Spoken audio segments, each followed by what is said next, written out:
모든 힘을 모을 때입니다. 저 박창순이 나서서 당의 변화와 단결을 이루어내고 잃어버린 중앙 권력과 성남시 권력을 되찾아오는데 신명을 바치겠습니다. 더 이상 패배하지 않고 이기는 정당을 만들어내는 시대적 소명을 다하겠습니다. 지난 12년 동안 성남시 의원과 경기도 의원을 하면서 탄탄하게 다져진 지역 경쟁력을 바탕으로 2024년 4월 10일 국회의원 선거에서 반드시 승리하여 대한민국의 가치를 바로 세우고 성남시를 더욱 윤택하게 할 뿐만 아니라 지역을 더욱 평안하게 만들어내겠습니다. 지금 수정구에는 유능한 새 일꾼이 절실히 필요합니다. 실력과 실적, 검증된 새 일꾼만이 지금의 위기를 극복할 수 있습니다. 연습 없이 바로 국회의원직을 수행할 수 있는 사람, 저 박창순입니다. 저는 성과로 검증받은 준비된 후보라고 감히 자부합니다. 정치인이란 결과로 말해야 합니다. 어떤 자리에 있었느냐보다 무슨 일을 했느냐가 중요합니다. 2023년 12월 5일 예비후보 등록 일주일 전 제22대 국회의원 선거 성남시 추정구 출마 예정자 박창순 이상입니다. 감사합니다.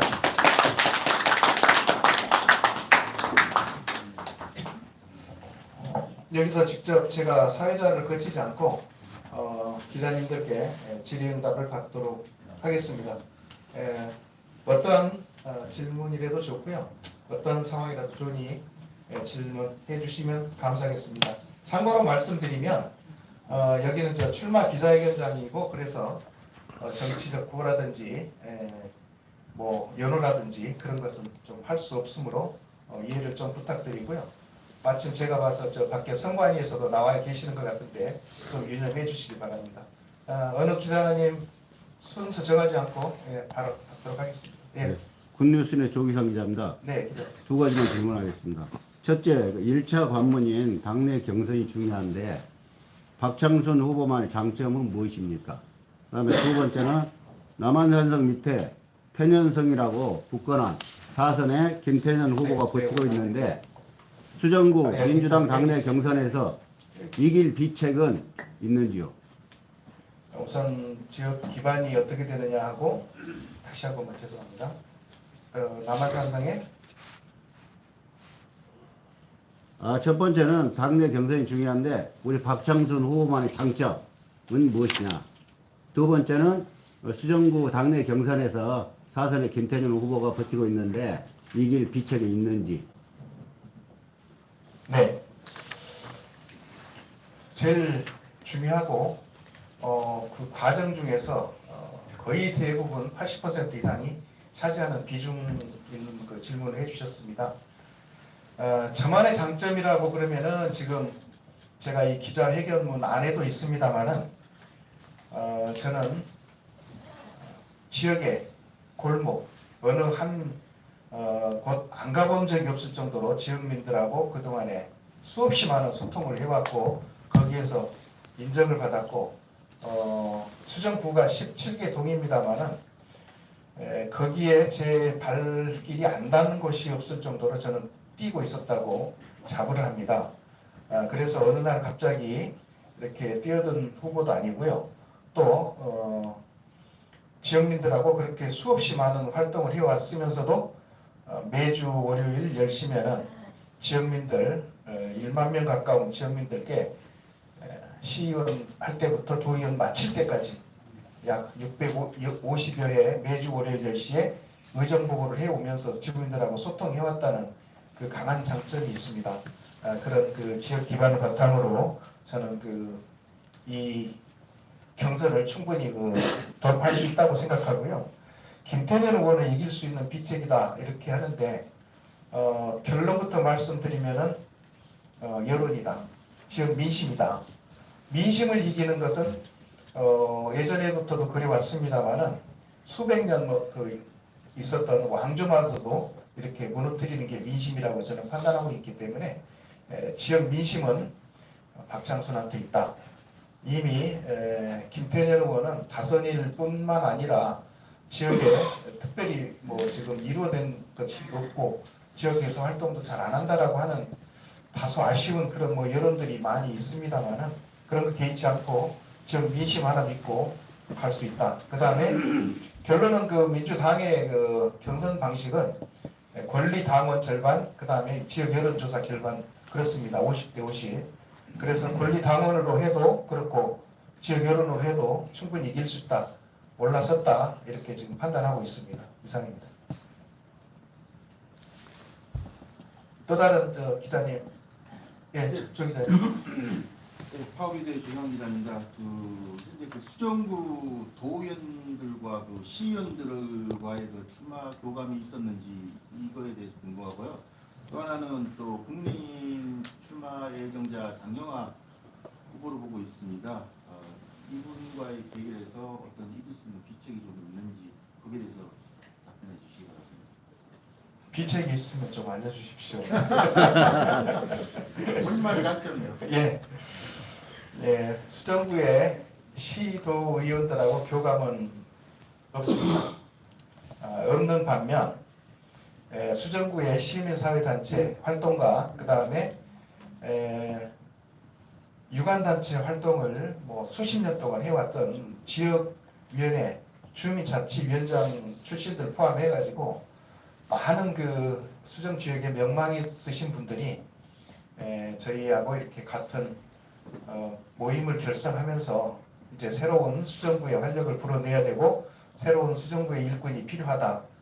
그 다음에 우리가 지금 이 새로운 가치, 새로운 목표 이것을 만들어 나가야 되는 그 시점에서 우리가 같이 이것을 만들어내자. 그래야 수정구가 새로운 발전과 그 활력의 계기가 될 것이다라고 하는 그 모임들을 지금 결성해서 하고 있는데 아마 그 수정구 시도의원들의 역량보다도 이분들의 역량이 몇십 배 많을 거라 저는 이렇게 단정적으로 말씀을 드리고 있고요. 왜 그렇게 말씀을 드리냐면은 제가 시도의원을 해봤고 또 수정구 지역위원회에서 15년 이상 그 깊이 활동을 해봤고 그 전력을 알고 있기 때문에 그렇습니다. 그 다음에 역시나 이게 뭐 저만의 장점, 김태년 의원을 이길 수 있는 비책 이렇게 말씀을 하셨는데 뭐 역시나 비책이라는 것은 말씀드렸다시피 지역 여론은 지역 민심은 박창순한테 있다라고 저는 감히 이렇게 말씀을 드릴 수 있습니다. 이 지역 여론이나 민심을 이길 수 있는 사람은 누구도 없습니다, 세상에. 그래서 그 민심, 그 다음에 지금까지 우리가 단체명을 말씀드리겠습니다. 숫골소리 연합이라는 그 단체에서 만들어냈던 권리당원 숫자가 수정구 지역위원회에 뭐 저하고 이미 지금 그 안에 있었던 그 시의원 중에서 이렇게 수정구 지역위원회에서 빠져나간 사람도 있죠. 그 숫자를 빼면은 이미 수정구 지역위원회 자체적으로 갖고 있는 숫자하고 이렇게 거의 수평선 못지않게 지금 올라와 있다. 그런 판단을 하고 있고요. 김태년 의원에 대한 평가는 저는 뭐 하고 싶진 않습니다. 단 조심스러운 거는 다선을 하고 경륜이 많고 하면 할수록 폭이 넓어지고 깊이가 있어야 되는데 오히려 그렇지 못하다는 아쉬움이 저는 굉장히 큽니다. 그래서 그런 부분들이 저라면 할 수 있다 이런 생각 때문에 지역 주민들한테 충분히 인정을 받고 어필을 받고 그 다음에 나를 선택해 줄 것이다. 저는 그렇게 확신하고 있습니다. 이상입니다. 추가적인 질문에서 네. 상대 당 후보에 대한 어떤 나은 점, 네. 거기에 대해서 피력 좀 부탁드립니다. 우리 장영아 후보님 참 그 열의가 대단하십니다. 제가 봐도 그 열정만큼은 인정해드릴 수 있습니다. 오다가 보니까 지금도 태평역에서 뭐 피켓으로 인사를 하고 계시던데 열정은 저는 인정을 할 수 있습니다. 그러나 상대방의 약점이 곧 저의 장점이기도 하지 않겠습니까? 장영아 후보는 선거 때마다 그 다음에 지역을 옮겨가면서 당을 옮겨가면서 이 다녔던 그런 전력이라든지 그 다음에 본인의 지금 그 리스크 현재 지금 뭐 그 있는 리스크 그런 것들이 상당히 본인의 그 약점으로 부각될 수밖에 없는 그런 상황이 될 것입니다. 특히나 이렇게 지역민들한테 하면 할수록 좋은 점보다도 그냥 안 좋은 그런 그 지금까지 그 과정들이 모습들이 결국은 본인한테 큰 그 핸디캡이 될 것이다 이렇게 지금 볼 수 있는데 반면 저는 제가 지금까지 1981년도부터 지금까지 저는 제 스스로 당적을 한 번도 옮겨본 적이 없습니다. 일관되게 민주당에 관한 그런 그 당적을 꾸준히 유지해 오면서 어느 한 군데도 옮겨보지 않았었는데요. 역시나 지역도 마찬가지입니다. 그런 것들이 결국은 지역민들이 선택을 해줄 것이고 제가 말씀을 드렸던 정치인은 결과로 말해야 된다. 말로 말하는 건 아니다.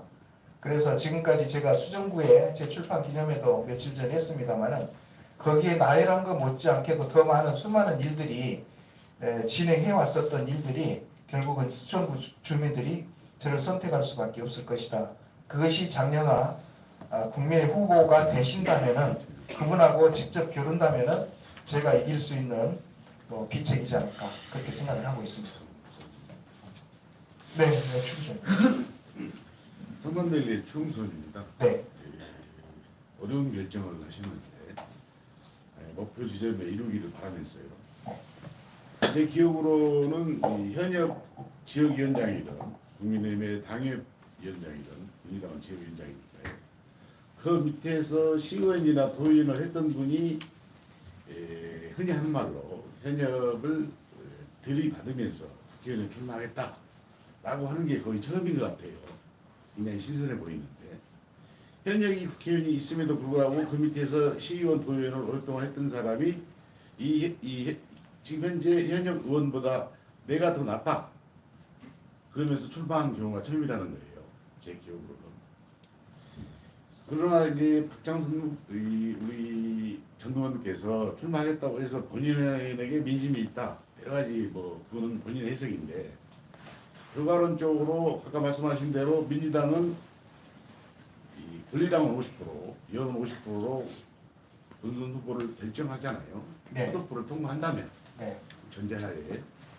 근데 만약에 거기서 되면 좋겠지만 안 된다고 한다면 민주당을 탈당해서 요즘 민주당의 신당 이야기도 많이 있던데 신당으로 나가는 것이냐 아니면 후보가 거기서 안 됐다고 한다면 계속해서 민주당을 도우면서 있는 것이냐. 어쨌든 출마를 해야 국회의원이 되는데 민주당에서 후보가 안 되면 다른 당도 여러 가지가 있기 때문에 민심이 있다고 한다면 출마할 수도 있다 이렇게 보이는데 안 된다고 한다면 탈당해서 출마하시는 겁니까? 어떤 정치인들이 그런 얘기를 할 때가 있더라고요. 가정을 전제로 해서 결론을 말씀드리지 않겠습니다. 이런 얘기를 하는 사람들이 있던데 저는 제가 좀 전에 말씀을 드렸습니다만은 제 사전에 탈당은 없습니다. 네, 출마 기자회견에도 분명히 말씀드렸습니다. 더불어민주당 소속으로 출마를 하겠다고 출마 기자회견문에 있는데요. 거기에서 분당이 돼서 또 그냥 이합 집산이 새로 만들어지고 또 새로운 세력들이 만들어져서 거기에 따라서 유불리에 의해 가지고 본인의 판단을 거기에 맞추겠다라고 하는 것은 그건 자기 합리화이고 기만이라고 저는 생각을 합니다. 따라서 저한테는 결코 그런 일은 일어나지 않는다 이렇게 말씀을 드리고요. 더불어민주당이 당명을 바꾸고 전체가 지금 아예 그 정당 해산이 되지 않는 한 저는 그 당에서 그대로 활동을 할 것이고요. 그렇게 언론에 보도해 주셨으면 좋겠습니다. 또 그 사전에 먼저 질문을 하신 것 같은데 같은 지역위원회 안에서 국회의원, 시도의원을 했던 사람이 거기에서 현역이 있음에도 불구하고 거기를 소위 말해서 들이받고 이렇게 치고 올라와도 되는 상황을 어떻게 생각하시느냐 그런 경우는 없었다라는 취지로 해서 말씀을 주셨는데 새로운 변화가 있으려면은 그러한 진통 내지 그러한 그 모멘텀은 분명히 있어야 그게 가능하다고 생각하고요. 저의 지난 그 작년에 있었던 일정은 우리 그 기자님들이 익히 잘 알고 있으시리라 생각합니다.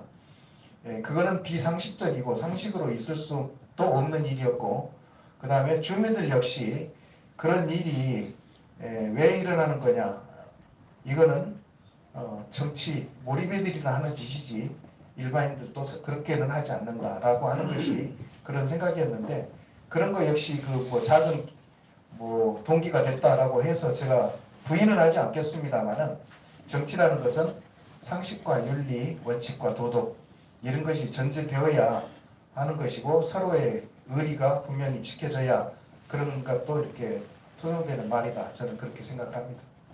네, 이상입니다. 스포츠의 병건석 기자예요. 네, 박 부장님. 뭐 이렇게 잘 알고 있는 우리 박장순 전 의원님 이거를 잘 알고 있다시피 참 괜찮은 사람이다. 전 괜찮은 정치인이다라고 또 개인적으로 늘 생각해왔던 사람이에요.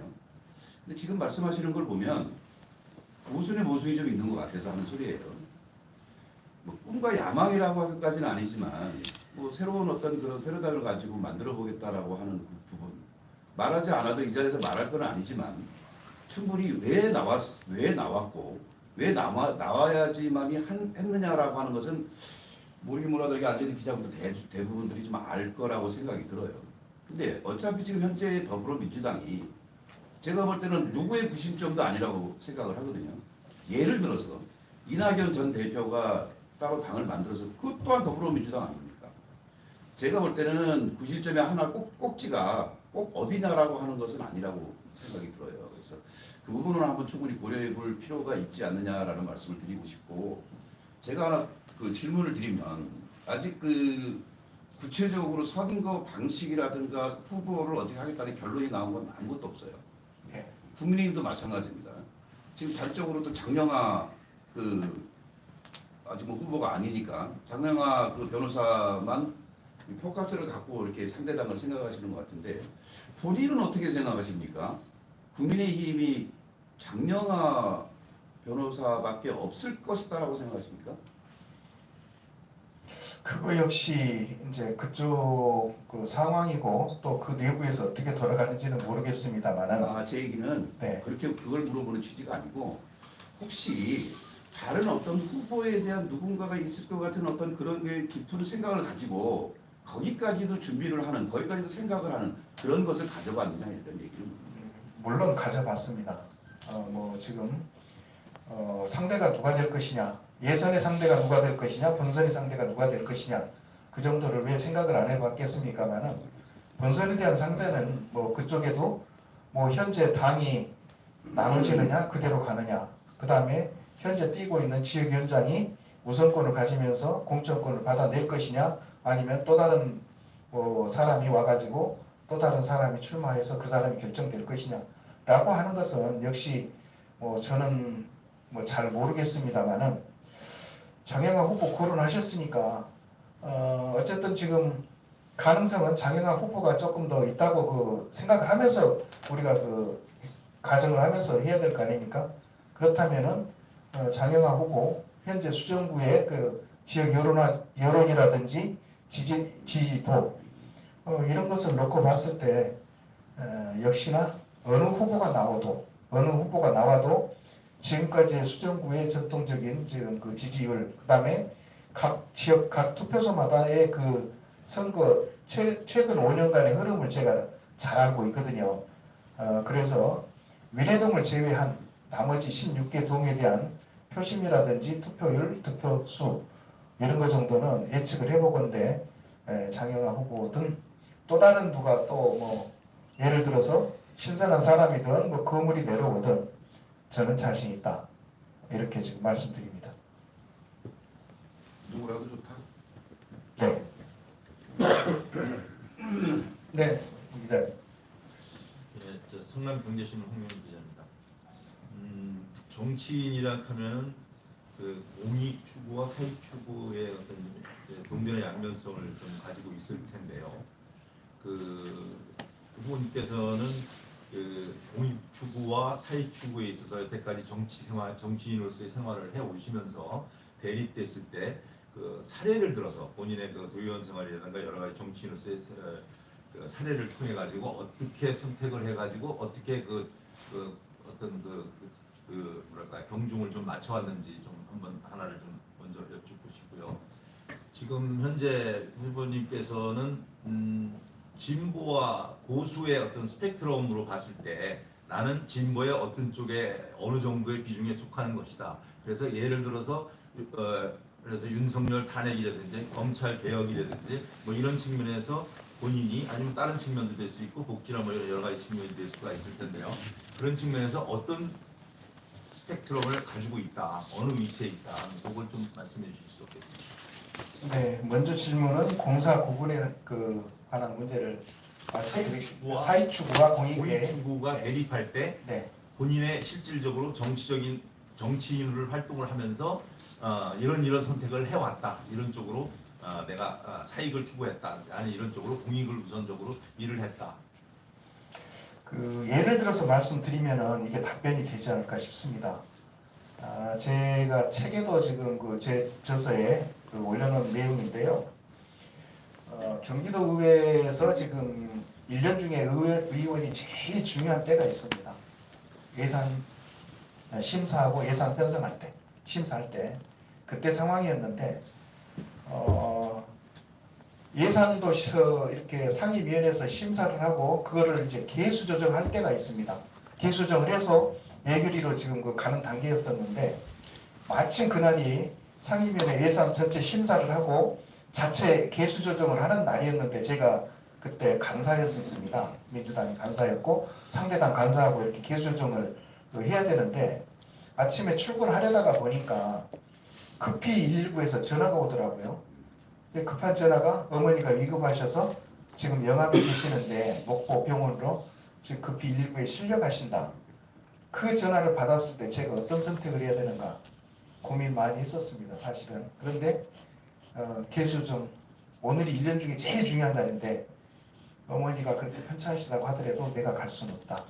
그래서 형님한테 얼른 좀 가보시라 그렇게 하고 가서 개수점을 마쳤던 일이 있었고요.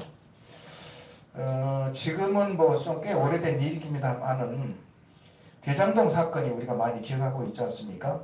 그 대장동 사건이 있었을 때 성남시 의회 우리 기자님들은 그때 다 취재를 하고 계셨고 상황을 잘 알고 계실 텐데 우리 민주당 내에서도 민주당 협의회 내에서도 대장동 있으면서 위례동에 지금 개발을 하기 위해서 도시개발공사 설립에 관한 조례를 이걸 가지고 얘기를 격하게 할 때가 있었는데 그거를 상대 당 수가 부족하다고 해가지고 상대 당 의원들을 숫자를 끌어들여서 그쪽에 자리를 마련해 줄 테니까 우리가 하고자 하는 것을 우리한테 달라라고 하는 이런 것은 정치가 아니다.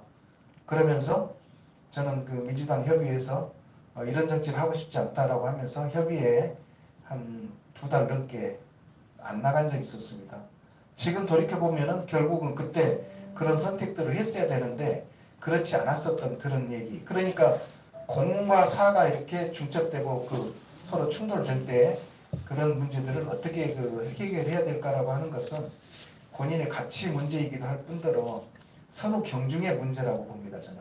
그래서 역시나 공사 구분을 공익과 사익이 이렇게 겹쳤을 때는 저는 항상 공익의 우선을 뒀고 그렇게 판단해왔다. 이렇게 말씀을 드리고요. 스펙트럼 말씀을 주시니까 말씀을 드리는데 진보와 보수의 네 단계라고 봤을 때 진보 보수를 이렇게 우리가 경계선으로 중앙에다 놓고 봤을 때 뭐 급진 아니면은 그냥 진보 그 다음에 보수 우익 이렇게 네 단계로 봤을 때 제 스펙트럼은 가운데서 진보의 급진은 아닙니다. 네. 그래서 예비 후보 등록은 언제 하십니까? 예비 후보는 12월 저 답변 다 되셨나요? 예를 들어서 뭐 윤석열 탄핵이라든가 대통령 탄핵이라든가 뭐 검찰 개혁이라든가 그런 거에 대해서 하나에 대해서 좀 간단하게 입장을 탄핵은 우리가 말은 탄핵을 그렇게 할 수는 있습니다만 실질적으로 또 현실적으로 되지도 않을 거고 탄핵을 당해서 그만둬줬으면 좋겠는데 민심은 그렇게 가고 있다고 보는데 거기에 지금 현실적으로 더 될 수도 없는 상황이지만 그래도 윤석열 정부가 제대로 민심을 믿고 제대로 하기 위해서는 급하게 우리가 투쟁을 해야 된다. 그렇게 보는 거고요.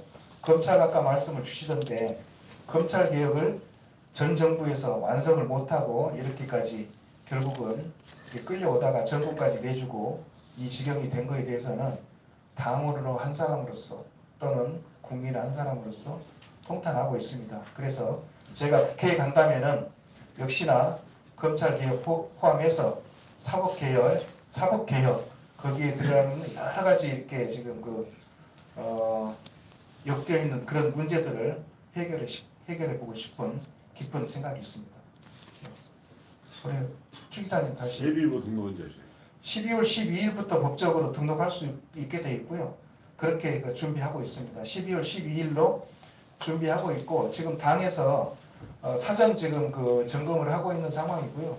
서류는 다 제출했고 거기에서 예비후보 등록을 해도 된다라고 하는 이렇게 통지가 항상 오거든요.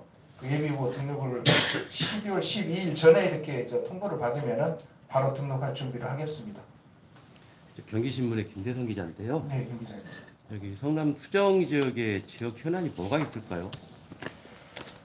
많은 분들이 우선 재개발 재건축을 말씀도 하고 그러는데 수정구의 제일 현안 중에 한 걸 말씀을 좀 하시라고 그러면 이게 인구 노령화, 그 다음에 주민들에 대한 지역 이탈 이런 문제들을 우선 말씀을 드리고 싶어요.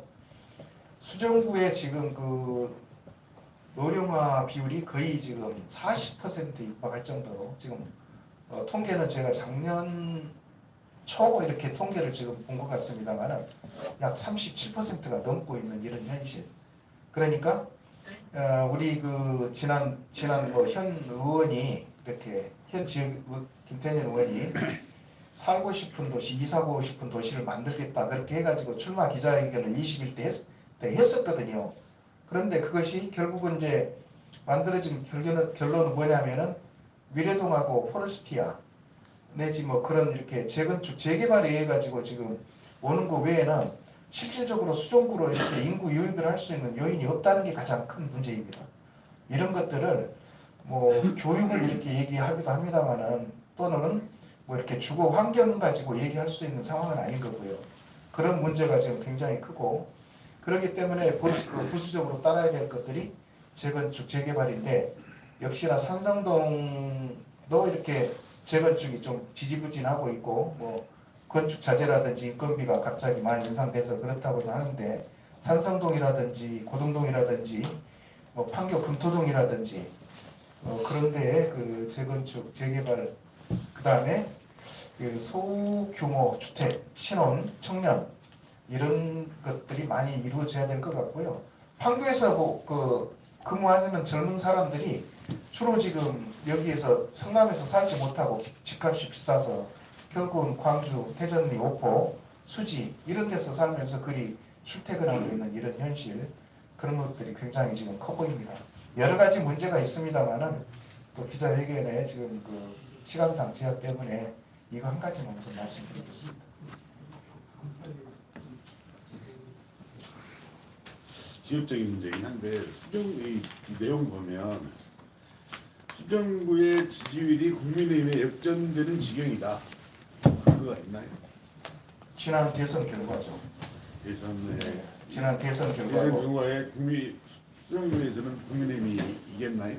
수정구가 약간 이겼습니다만은 중원구는 조금 더 이겼고 그러나 그 이후로의 지금 또 지방선거 이런 결과를 놓고 봤을 때 성남시장이 결국은 신상진 시장이 이렇게 되는 지지율을 이제 수정구의 최근 지지율로 보는 건데요. 제가 봤을 때는 수정구의 지지율은 국민의힘하고 붙어 있다고 저는 보고 있습니다. 그래서 역전되는 지경이 이르렀다 이렇게 지금 봤는데 지금 체감상으로는 이렇게 양평, 서울 보궐선거 그걸 보더라도 그렇다면 우리 수정구의 지지율은 다시 그때보다도 돌아오지 않겠어라고 하는데 골목 인심은 그렇게 호락호락하지는 않습니다.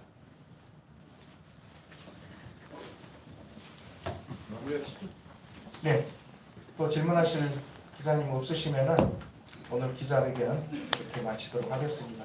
많이 와주셔서 감사합니다.